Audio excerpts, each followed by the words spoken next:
सत्संग जी प्यार से कहिए धन निरंकार जी। आइए सत्संग जी दास आप सबके बीच में एक छोटा सा भजन रख रहा है, आशा है परवान कीजिएगा।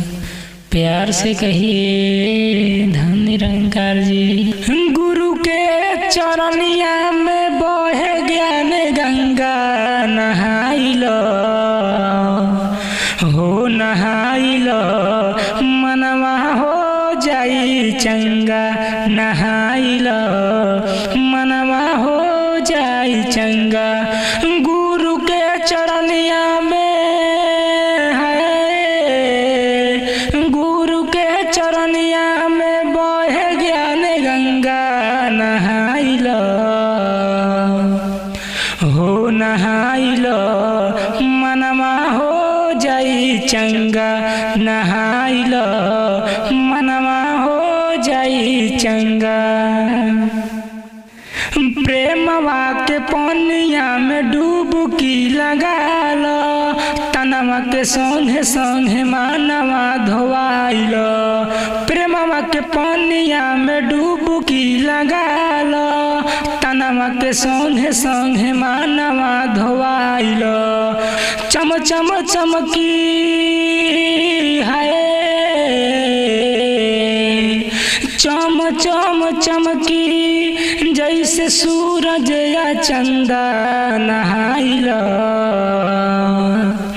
हो नहाई लो, मनवा हो जाई चंगा, नहाई लो मनवा हो जाई चंगा।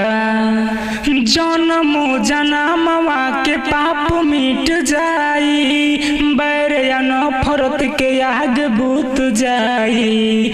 जन्म जनमवा के पाप मिट जाई, बैर या नफरत के आग बुत जाई।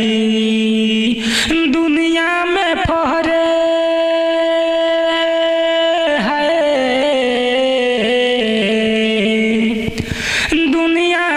फहरे रूहानियत के झंडा, नहाई लो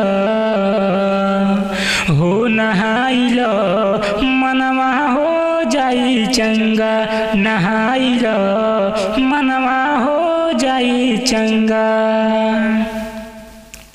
साफ दिल से जे भी आवे हो जाला उ चंगा, जन्म जनमवा के कट जाला फंदा। साफ दिल से जे भी आवे हो जाला उ चंगा, जन्म जनमवा के कट जाला फंदा। अजित अकेला संगे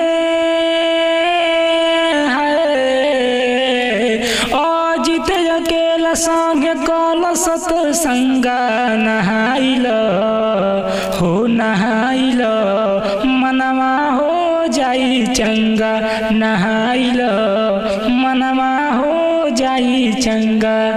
गुरु के चरनिया में बहे ज्ञान गंगा, गुरु के चरनिया में बहे ज्ञान गंगा, नहाई लो हो नहाई